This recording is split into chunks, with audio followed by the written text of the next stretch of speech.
up, everyone? Welcome to Chicks and Salsa. First off, we want to say happy birthday to Jen Matthews Lewis. She is not with us this week, but we are so blessed to have her in our life and for her to be a co host on our show, an originator of Three Chicks in a Pod. And we hope you're having the best birthday ever. So, happy birthday, Jen, so much. We love you. And we'll spare our audience us singing to her. Right. No. I think we should probably not, and that way she can hear us. What you expect? No, right, we'll just call her and sing to her. She'll get that lucky. Absolutely true. All right, so how's y'all's week going, ladies? It's going pretty good. Hot, but it's going good. Finally got rain. Well, and it even came as more of a severe type with high winds. There's a lot of been uprooted trees and such. People are still without power in the area because of the power lines. Fortunately for me, we weren't hit like that. We picked up some sticks and such, but everything else is fine. So definitely wild weather the last couple of days here. We pretty much always have lightning, so there's always a lightning storm around in Florida. Go figure, right? All right. Well, I guess we will get started on our topics here. I'm going to let Carrie go ahead and take over for a little bit while she talks to us a little bit about some updates on the NFL Code of Conduct. Well, some very interesting news that has come out effective today in the shadow of Deshaun Watson's legal and firestorm, as well as all of his transgressions. They have updated the policy to expand penalties for sexual assault offenses. And I'll read you some of the exact verbiage. It says the first violation of sexual assault involving physical force or committed against someone incapable of giving consent or involving threats and coercion, which I really appreciate, will result in suspension of 6 games without pay, with possible upward or downward adjustments based on any aggravating or mitigating factors. This includes having a third-party investigation and or recommendations from a biased party looking at the situation. From what I have read, this came about because, was her name Judge Roberts or something, that looked at that was the investigator and was very disappointed in the lack of setup or ability to issue a suspension, and was only able to give 6 games at the time, which later we all know that it was adjusted up to 5 more by 11. Carrie, it was federal judge Sue Robinson. Sorry. I was I knew it was Rob something. Yep. And I feel like this is the other thing that I read was this was putting NFL back more in line with MLB and NBA policies, which really kind of sad to think that it took something this egregious to get something put into play. Because we know this is something that is not new. It's just no longer being kept in closets or behind closed doors, which that for the brave people that can and will step up, congratulations, or I mean, you're making a difference one way or the other. So I find this interesting. I also would like to see how this kind of plays out even for Deshaun, because he has settled everything but 2 of the lawsuits. So they're still. And so they can come back. Can they come back and hit him with that? But I mean, I don't know that they can do it because they just now put the rule in place. So I don't think he becomes a multiple time offender on this or infraction, however you want to put it, with this, because the rule wasn't in place until. But I mean, he hasn't. Like you said, he settled on all 20 cases, but 2 of them.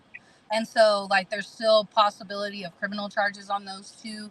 It's still kind of up in the air. So does that affect him with the current case, or does that affect him if he becomes a repeater on this? I think it's got to be repeat offender, because you got to, I mean, let's face it, when you accept a job, you have rules that you have to go by. And like, if you break those rules, you have punishments. And I don't think you can change that after the fact. Like, Right.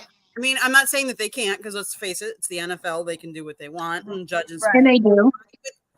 The one thing that I want to stress is that I think it's important that they do education for all of the parties. Like, Right, yeah. they know what their consequences are if they do something, and what they Right. can and can't do.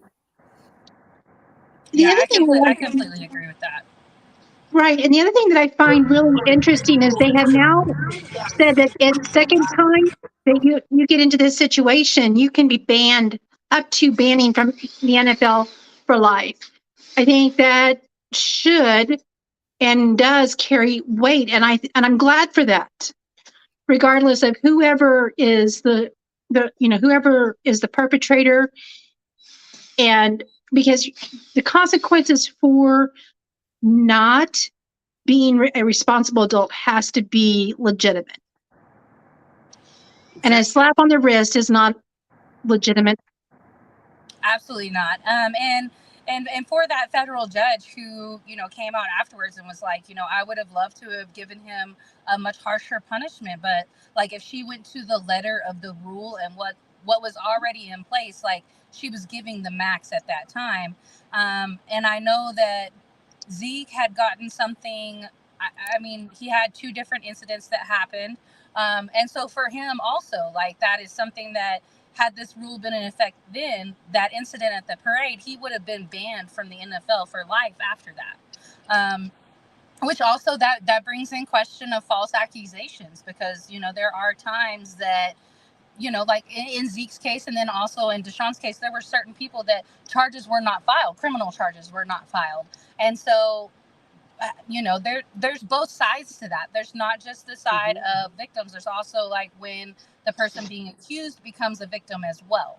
So, there's 2 sides of that. And I think this is something that, as similar to Title IX, that as times change, this legislation changed. And so this is going to be, obviously this is not legislation, this is code of conduct, but it's something that they're probably going to just have to change as times change. And speaking of times changing, now that gambling has become so accessible, sports betting has become so accessible and legal in a lot of areas, it has become a real problem within the NFL. So what do you do as a whole for the code of conduct for the NFL? Because they're not abiding by the gambling. There's been some, this is far from the first incident as far as sexual assault, or even just assault as well. We've seen a lot of domestic assault within the league as well. What do you do going forward from there? Like on any of these issues, and what type of weight does the gambling carry in comparison to everything else? I think that they're going to have to be very specific about what their people can and cannot bet on, which I feel like it's starting. They are very specific. Like, it's basically, you can gamble not on your own sport. So you can't gamble on football or the NFL. You can't gamble on the NFL. And you can't have somebody else gamble that is similar to your name or close in relation to you. And you will get picked up that way, like you're actually the one placing the bets. So whenever you get drafted, as soon as you get drafted, you go to a seminar about not gambling, or following their code of conduct for gambling, which really is not that strict. Just don't bet on your own sport and don't bet during the season. So, I mean, just literally, if you want to gamble after the season, that's fine. Like, I mean, they're okay with that. So I'm not really sure why that would be so hard, but it's not my vice. So I can't really give that judgment, I guess. But it just seems like code of conduct is a real issue. And like you said, Carrie, like, they're going to have to get real specific, but they're pretty specific now. It doesn't even seem like it's that hard to follow. And I don't know, like I said, I don't know if that's because it's not my vice, so I don't understand why there's such a draw to it. But like literally, you get drafted, you go to a seminar. As soon as you get drafted, like about gambling, then whenever you get to training camp, there's another seminar for the rookies about gambling. Everywhere in their facility is there a sign up talking about the NFL's policy about gambling. So they So have. they haven't done a very good job policing it in the past. That's what it seems like. Yes. So they're now But like, all the time, it's becoming legal in new states. And so Right. I don't know Right. that they're just not prepared for the amount that they're going to have to enforce, because all the time it's becoming legal in a new state. Right. Whereas it wasn't legal before. So you only saw it in Vegas, but they weren't in Vegas at the time. They're not, them being, opening up a franchise in Vegas has really changed the topography of that whole issue. So they can no longer no longer be behind the closed door type thing, but they're going to have to hold these kids, and they're kids. Let's be real, they're kids. Help them, pick the year, and this is from this point forward. You draw your line in the sand, and you're accountable for this. Your livelihood depends on you following this. There can no longer be wink, wink, nod, nod, shut the door, and here's what's happening type, in my opinion. Well, and let's face it, to bet, you used to have to call a bookie and say, I want to place a bet for this or this. Whereas now you have apps on your phone that you can just go to and you can place bets. So I think it's so much more accessible at this point that they have to be universal and police it across the board. Like they just have to start doing that and setting an example of anybody and everybody. Like if you're going to do one thing for one player, it doesn't matter. You got to do the same thing for each player after. You would have thought Ridley would have woke up some of these people. You would have thought. Mm-hmm. I mean, a year suspension for gambling on a game that he wasn't even playing in. And I think Brady came out and said, though, that he didn't know about it. Like you're talking about, we're talking about rookies coming in and giving them education, but you really need to sit down and give all of them education and then make sure that they understand what the policy is. Not just, okay, here, read this, because let's face it, legal people can write ways that we can't even understand. But do you understand exactly what this means? That part. And to go back to the sexual assault changes that they've made, like there was a portion of the article that talked about they are now up to par with the same code of conduct with the MLB and the NBA. And to me, just as a woman, it makes me question whether, like, okay, so why did it take so long for the NFL to come up to what already kind of seems like lax policy? Well, and my father-in-law, it's funny because we've talked about it, and he says he won't watch NFL games because he feels that they're all felons that have been convicted of this or that, or they've done all this and they haven't been held to a standard. Like, assure him it's just the Raiders. Assure him it's just the Raiders. Sorry, not sorry there, Phil. And teams that knew every rule on gambling policy last year, wherever the teams. No, there's like, okay, so Michigan had legal sports betting last year. It is now legal in North Carolina, new this year. And there's been there's been some other places where it was already legal. Prop bets, like it doesn't have to be full on sports betting, but prop bets, like it's been legal in a lot of states. And so they're just now like basically it's catching up to them. So, but Megan, I think he's referring to that the teams that were around Vegas knew the policy better. And probably no. What I'm saying is, like, even right there in Detroit, the ones who just got suspended, they had 6 players, right? Like 6 players that were suspended for the first 6 games. So it is the same amount of suspension as sexual assault. And just want to put that out there. Now, I don't really have an opinion on that just yet because I don't know just all the rules on everything yet. But it is the same amount of time for sexual assault and for gambling. And they there in Michigan have casinos and they knew the policy. So I don't think that necessarily proximity to Vegas applies to everybody because just like marijuana, it has become legal in a lot of places. So I think that just happened so quickly that they weren't prepared for that. I don't know that it was necessarily and now at that, does that become like their marijuana policy because they're no longer even testing for marijuana? So how, I don't know. There's a lot of gray areas in this. That's a little frightening. Right. And for it to be the same,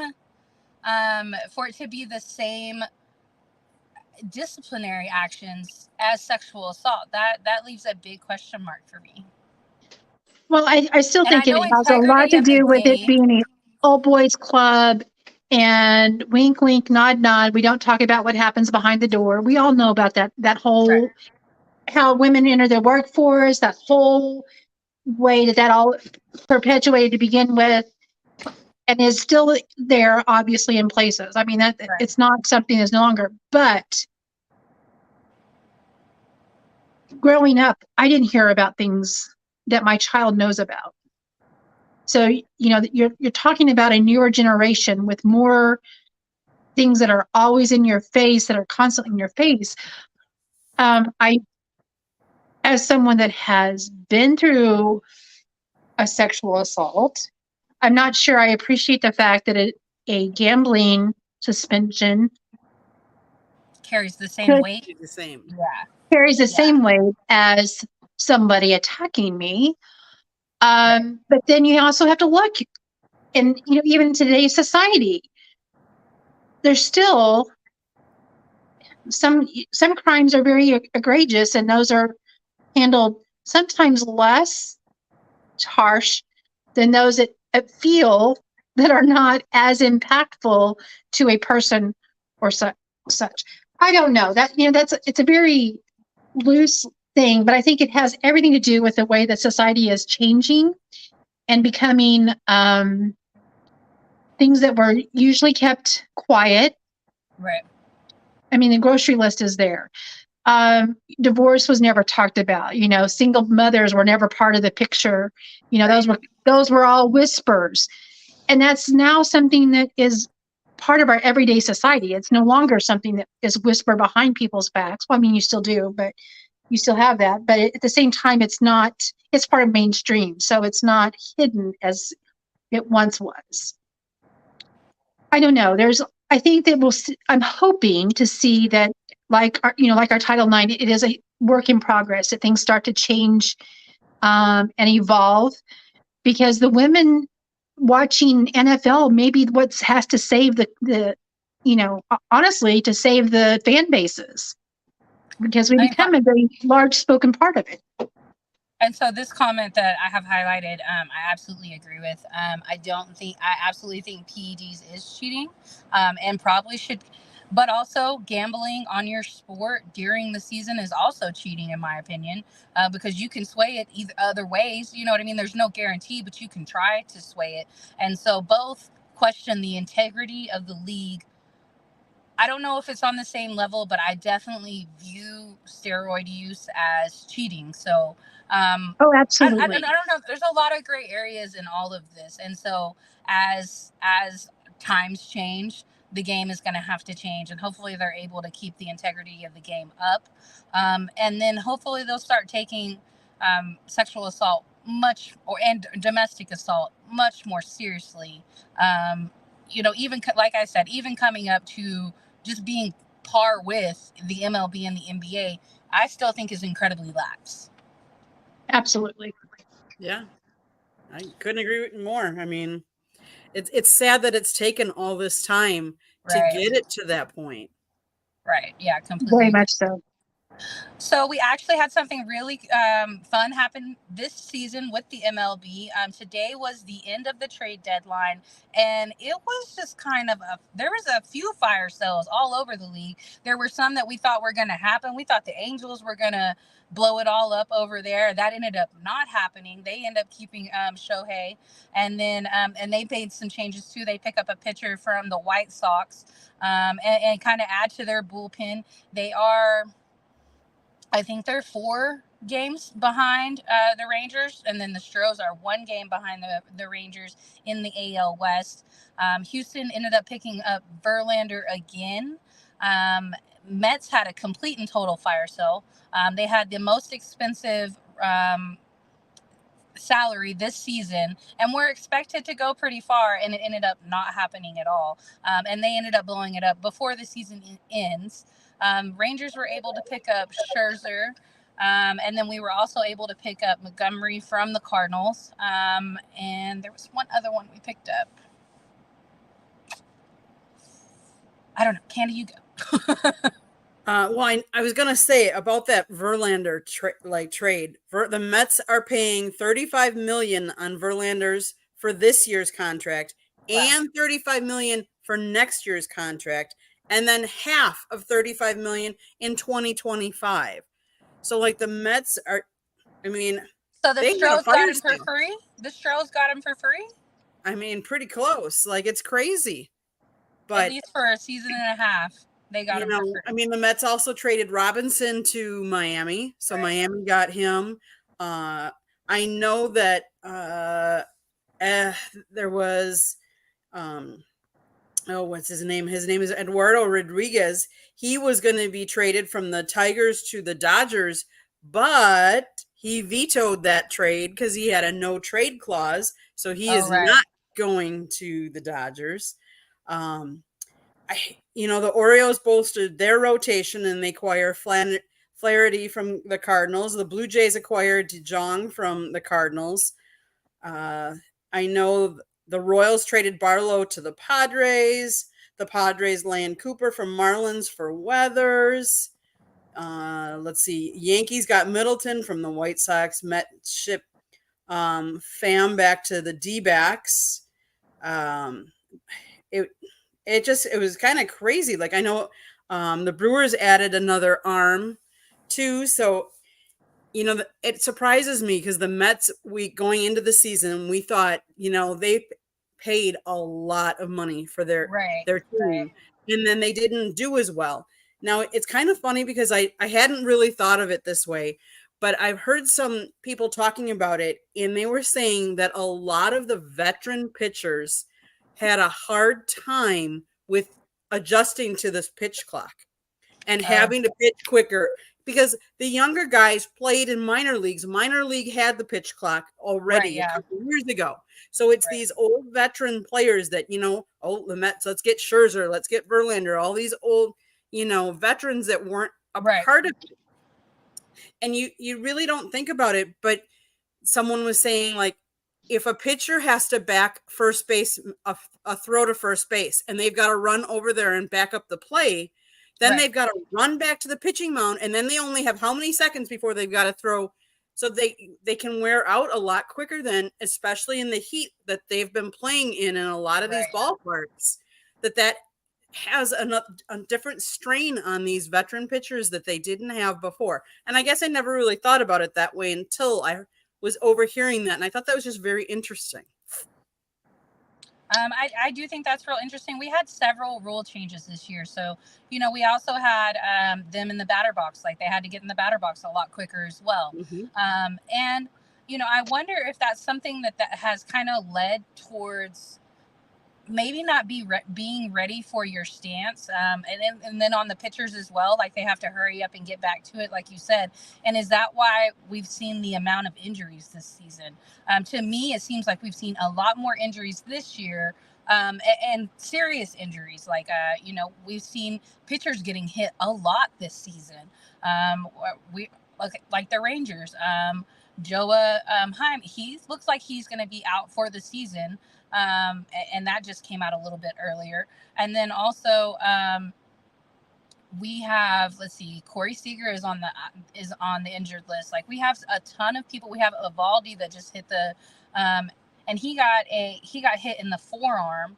So it makes me just kind of wonder if these rule changes is what has kind of led to some of these what seems like more contact injuries, because it's a lot of it's coming from that contact with the ball.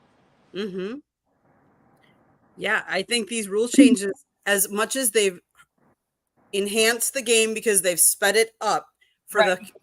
the non-average fan. I think the true fan didn't care as much, but the non, true fan likes a more speedy game, likes it sped up.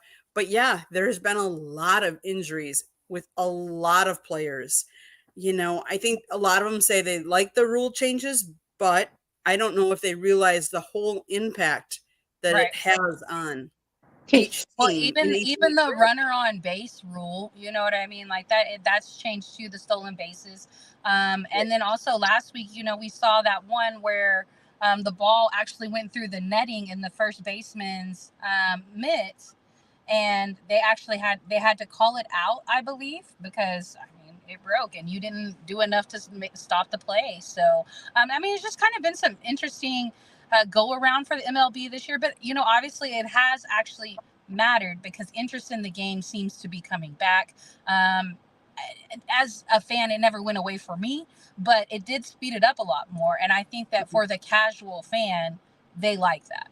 And see, I would be classified a casual fan because baseball is just my getaway drug, or was it the gateway drug to football? So, I just use baseball to get me back to football. But I got to thinking, I was listening to you guys talk about that. I got to thinking, and I'm going to really date myself when I tell you this. Remember the game Aggravation? That it would start out with timer and you had to put the little match. Yeah. Mm-hmm. So if you think about that and playing that, and maybe it's just me because I have anxiety driven tendencies, but as that clock starts ticking faster, you start trying to move faster and you, in essence, freeze. Right. Mm-hmm. I wonder if that's what is happening to these people that have not played on the clock, not been as married to that clock as those that are coming through the minor leagues. And you get to that and you get almost frozen in time. You're not really frozen, but you're trying to process everything you need to and meet your goal. And all of a sudden your time's out and you're stuck. So I wonder if that is part of the, just something analogy. It seems like to me, because when you're in a car accident, they say if you don't see it coming, you're less likely to get injured because you don't tense up as much. Right. And like, so like you're saying, like if you just sit there and freeze, is that gonna cause or be problematic towards your injury possibility? And I did know this, that stolen bases has gone up that much, and that makes it a little interesting as far as breaking records. I will say that makes you wonder, like, the validity of those broken records. But the game changes, so you have to keep on moving with it. Speaking of the game changing, the WNBA also has their trade deadline coming up as well. We could see some switches within the league. We know the Mercury is struggling. BG has been out for a couple of games for mental health.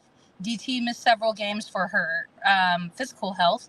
And we've also, there's been some other teams like the Seattle Storm who are now missing Breanna Stewart. They're missing some big pieces. Like, are we going to see some big moves before the 7th? Unfortunately, within the WNBA, they have a hard cap salary. So there, there's not a whole lot you can do if your salary cap is already set, other than cut players and pick up free agents that are already out there. Now, a team that has a possibility of doing that is actually going to be the Dallas Wings, which I have the joy of covering them. They do have some problems with their salary, though, or their salary cap. We have a couple young ladies, Lou Lopez Seneschal, which we drafted from UConn this year. And then we have Diamond DeShields, who we picked up in free agency from the Mercury. Diamond DeShields is definitely one that you would want as a starter. we're about full on starter salary. Like, I don't know that there's anybody that we could really afford. So if she comes off the IR, who do you cut? Because we're playing well. We're sitting at the fourth seed right now, and have been playing really well. Didn't play well against Vegas, but I don't think anybody is really playing well against Vegas. They will be playing tonight against the Atlanta Dream. If they win this game against the Atlanta Dream, they will clinch 5 weeks ahead of playoffs. So, like, just way ahead of the curve there. I do think Atlanta could be a team to do something with their roster, maybe make for a trade. But also back in Dallas, if either one of those young ladies come off of the IR, which we drafted one to be our backup point guard, like our sixth man, and then the other one is we have another center, a backup center. So do you cut them? Do you cut one of the ladies that you've drafted? Do you cut Maddie Seagrass? We took it number 4 in the draft, who was the scoring champion out of NCAA last season from Villanova, who averaged 32 points, but she's not getting playing time over there in Dallas. So do you cut somebody that was averaging 32 points a game last year? I mean, I know it's drastically different going from college to pro, but it's such a roster shortage in the WNBA because there's only 144 spots. That's it. That's all. I'm going to say that's where the fact that they are limited teams, that you see the disappointment that the ladies are not. There's some teams like, okay, so Minnesota's kind of coming together now, and they look like they were going to be at the bottom of the standings, and they're probably still at the bottom of the standings, but they're not dead last. They're like probably like 10th or 9th or something like that, and they may even be in like playoff contention. But they kind of came together to where maybe they won't make some changes, but Seattle, Indiana, who had the number 1 pick in Aaliyah Boston from South Carolina, like are those teams, are they going to make some cuts on their bench and bring somebody in that's maybe a little more experienced that we haven't seen in the league for a little bit? Chindy Carter, who is not in the league currently. Dee Richards got cut from the New York Liberty whenever Breonna Stewart and Courtney Vandersloot went over to New York. So there's been a lot of exciting changes in the WNBA, and I do think that we continue to see some changes coming up on the trade deadline. And then also we have the Commissioner's Cup coming up on August 15th, which is the number 1 and the number 2 team versus each other in a game where you get the champion gets $500,000 split between the ladies and the organization. And then there's also some charity that benefits that they get as well from that. But the last story that we want to touch on, or actually we have one more, we want to touch on the U.S. women's national soccer team. There has been quite a bit of negative media today, just kind of talking about their struggles during group stage. I've heard some people say that it's the worst team that we've ever had. They're incredibly young, y'all. There's 2 veterans on this team, maybe 3 veterans on this team. That's it. That's all. Like, it happens. We've had an incredibly long run. We've had 5 gold medals back to back, and then we had a silver in the most recent against Canada. Canada got put out in the group stage. So with this draw, I know it was disappointing. With the draw with the Netherlands, it was disappointing. But the game with the Netherlands, I will say, is a rematch to the 2019 World Cup, so finals. So like, I expected that game to be tough.